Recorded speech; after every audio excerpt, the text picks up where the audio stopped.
Halo, assalamualaikum warahmatullahi wabarakatuh. Ya, gimana kabarnya sekarang? Sehat semua? Alhamdulillah. Saya lagi sakit pikiran nih, tapi tetap aja pengen konten.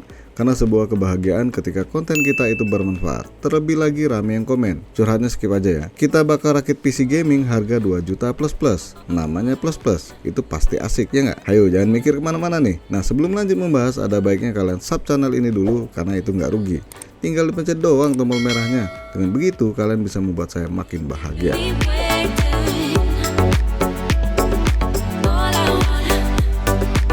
Di sini saya pakai part bekas ya. Ya, untung-untungan ya kalau kalian beli part bekas. Syukur alhamdulillah awet sampai 100 tahun. Nggak mungkin kali ya. Maksudnya bisa awet sambil nabung beli yang lebih bagus lagi. Nah, apa aja yang bakal kita rakit? Kita bahas satu persatu perangkatnya, dan harga di sini nggak mengikat. Bisa jadi lebih murah atau lebih mahal. Karena harga barang bekas itu ngikut pasar ya. Banyak yang jual mahal ya dimahalin, banyak yang jual murah ngikut murah. Nah, bagi yang penasaran kemampuan gaming ya, silahkan kalian tonton sampai habis. Ibarat kalian makan itu kalau nggak habis kan mubazir. Tapi kalau di YouTube, kalau kalian nggak nonton sampai habis, dosa lo. Maaf, bercanda.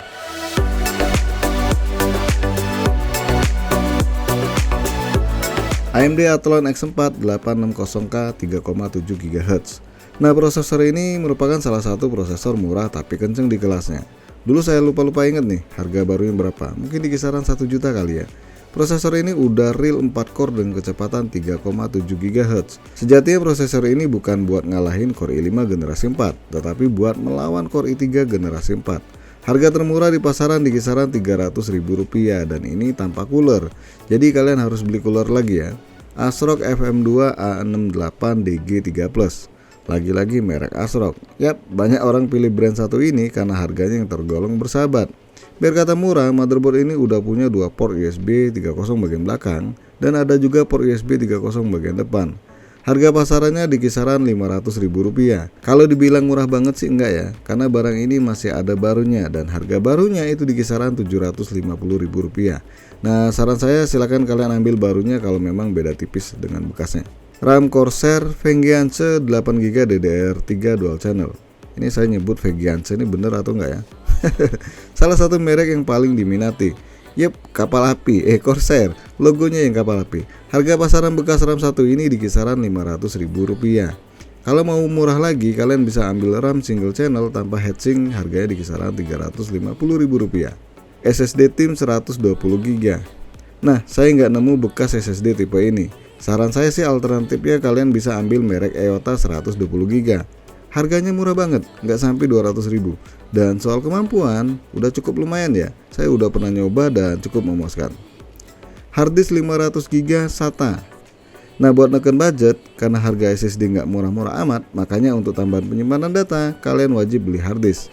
Harganya tergolong murah di kantong. Harga bekas harddisk ini di kisaran Rp150.000. AMD Radeon R7 360 2GB DDR5. Vega 1 ini sejatinya rada susah buat dicari bekasnya. Bahkan sebagian orang masih nggak sadar jual Vega ini cukup tinggi. Padahal secara performa bisa dibilang di bawah GTX 750, tetapi tetap jauh lebih kenceng dibanding Nvidia GT 740. Harusnya Vega ini memang di bawah 1 juta. Di sini saya dapat harga Rp850.000 dan sekali lagi sulit buat dapat Vega tipe ini ya. Casing dan power supply. Buat neken harga kita nggak pakai casing bling-bling, tapi pakai casing kaleng. Di sini saya pakai casing Simbada, tapi power supply-nya kayak udah diganti karena udah jebol ya. Nah, saya dapat casing dan bonus PSU di dalamnya itu di marketplace dengan harga bekasnya di kisaran Rp190.000.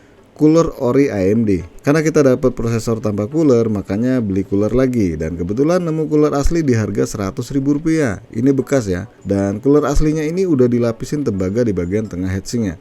Jadi secara nggak langsung cukup baik buat dingini prosesor X4 ini. Nah, total part PC ini kalau beli bekas adalah Rp2,7 juta, itu kisaran ya. Jadi cukup murah ya, di bawah Rp3 juta.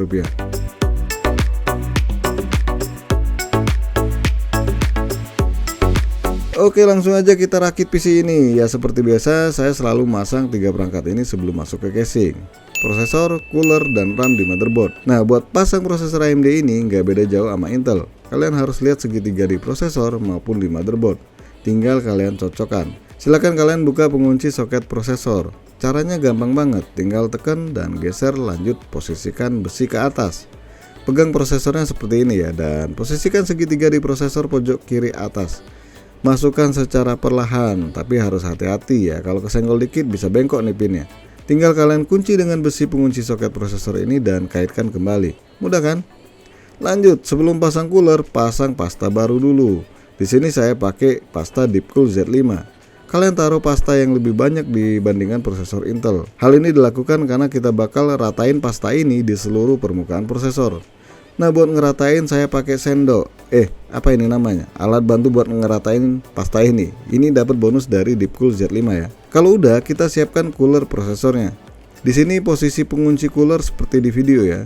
Kaitkan terlebih dahulu pengunci ini baik kanan maupun kiri. Kalau udah masuk, tinggal kalian posisikan pengunci ke arah berlawanan.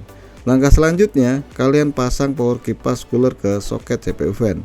Yang ini pasti mudah banget, nggak bakal kebalik. Rapikan terlebih dahulu kabel cooler ini biar nggak mengganggu pemasangan RAM. Oke, lanjut kita pasang RAM dengan mencocokkan pin RAM dan slot RAM.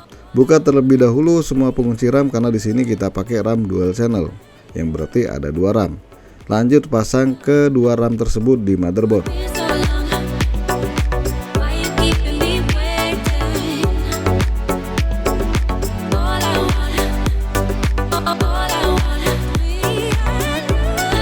Ya, sebelum pasang motherboard, kalian siapkan terlebih dahulu casingnya.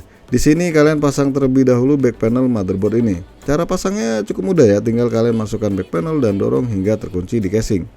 Lanjut kita pasang power supply yang keren ini. Masukkan power supply seperti di video. Karena ini casing kaleng, posisi PSU pasti ada di atas.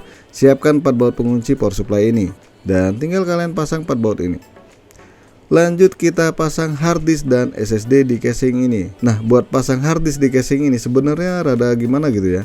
Posisi dudukan hard disknya itu jelek banget. Kalian harus pasang di tengah-tengah seperti ini dan siapkan 2 baut pengunci hard disk. Ya harusnya 4 baut ya, tapi karena memang rada susah masang hard disk di casing ini, cukup 2 baut. Lanjut sekarang pasang SSD SATA-nya. Lagi dan lagi. Buat pasang SSD di casing ini ribet. Posisi SSD-nya itu nempel ke casing. Ya namanya casing murah meriah, kalian harus terima apa adanya dong. Yap, tinggal kalian pasang SSD ini dan gunakan baut pengunci SSD ini seperti baut motherboard.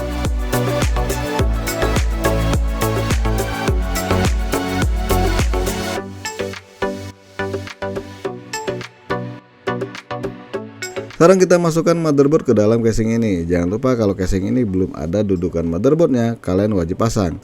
Karena di sini udah ada, jadi nggak perlu dipasang. Angkat motherboard ini dengan cara memegang cooler prosesor. Secara hati-hati kalian masukkan ke dalam casing. Dan terlihat di sini posisi harddisknya itu deket banget dengan motherboardnya. Kayaknya ini bakal bikin masalah. Tapi nanti aja ya mikirnya. Kita pasang dulu baut ke motherboard ini. Di sini kalian wajib pasang 6 baut pengunci motherboard dan bentuknya seperti ini ya.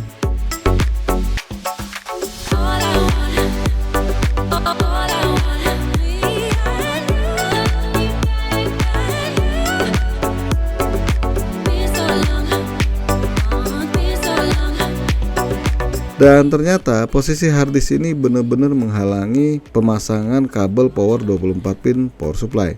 Ya, terpaksa kita bongkar lagi nih harddisknya dan cari tempat dudukan harddisk yang sekiranya nggak mengganggu pemasangan part lain. Casing kaleng-kaleng ini bikin susah. Sebenarnya nggak semua casing ya, tapi yang ini memang jelek. Karena posisi RAM-nya ini mengganggu, ya terpaksa dicopot lagi nih. Hal seperti ini biasa ya, terkadang kita udah ngerasa bener, taunya salah.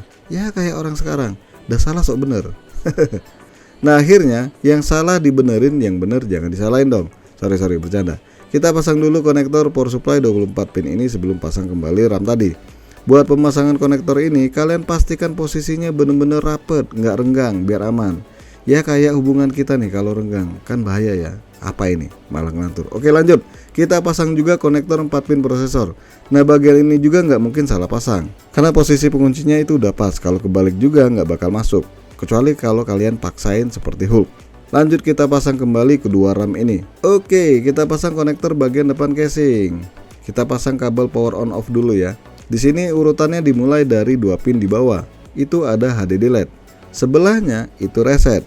Posisi tulisan konektor ini di bawah semua ya. Nah di atas reset itu ada power dan sebelahnya ada power plus dan minus. Posisi tulisan itu ada di atas. Gampang kan? Sekarang kita pasang konektor USB. Dan ini juga mudah banget kok. Tinggal kalian cocokkan konektor yang nggak ada lubangnya di konektor USB ini. Terakhir HD audio. Selesai. Belum, sabar dong. Hidup itu harus sabar. Oke, kita pasang terlebih dahulu power SATA dan kabel SATA di hard disk dan juga SSD. Itu juga kalian pasang di motherboard. Rada ribet memang pasang di bagian hard disk ya, tapi mau gimana lagi, buat neken budget dapatnya casing yang beneran kaleng. Nah pas pasang di SSD ini lebih susah lagi ya, tapi ingat, dari susahnya ini kalian bisa belajar bahwa hidup itu nggak terlalu indah.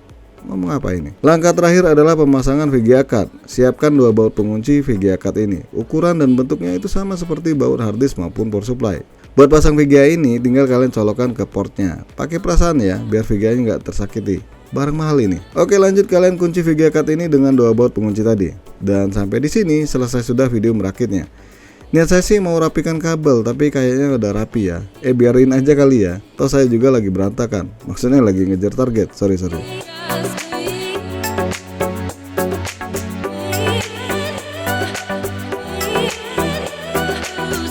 Saatnya kita uji coba kemampuan komputer gaming murah meriah ini.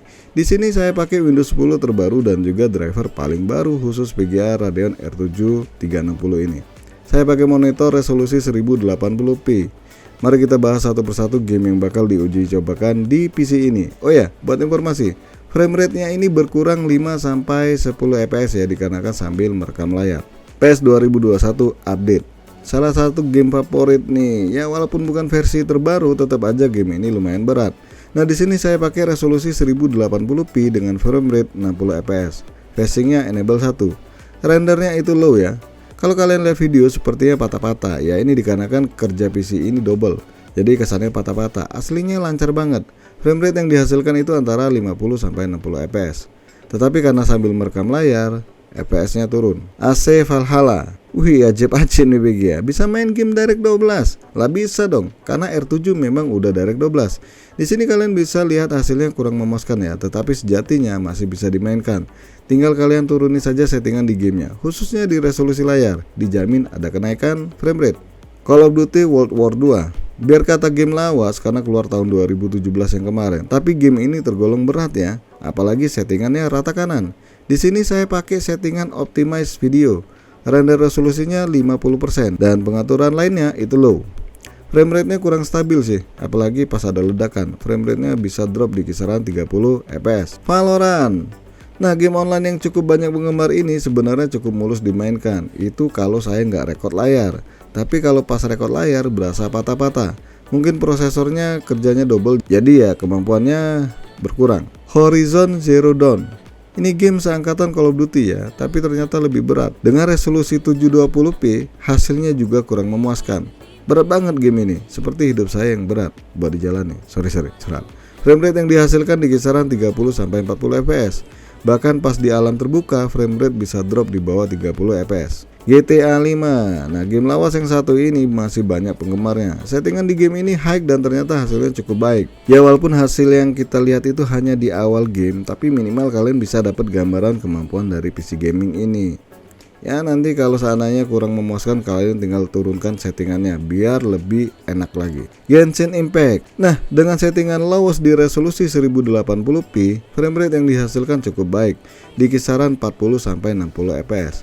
Yap, kalian bisa main game ini dengan mulus biar kata sambil merekam layar. Yah, nggak banyak game yang saya uji coba dikarenakan lagi-lagi saya diburu waktu. Ya minimal kalian bisa tahu gambaran PC gaming yang murah ini gimana kinerjanya. Oke, sampai di sini aja dulu bahasan PC gaming murah meriah di tahun 2022 ini. Jangan lupa dukung channel ini dengan cara subscribe, like, dan share. Terima kasih udah mampir di NK Channel.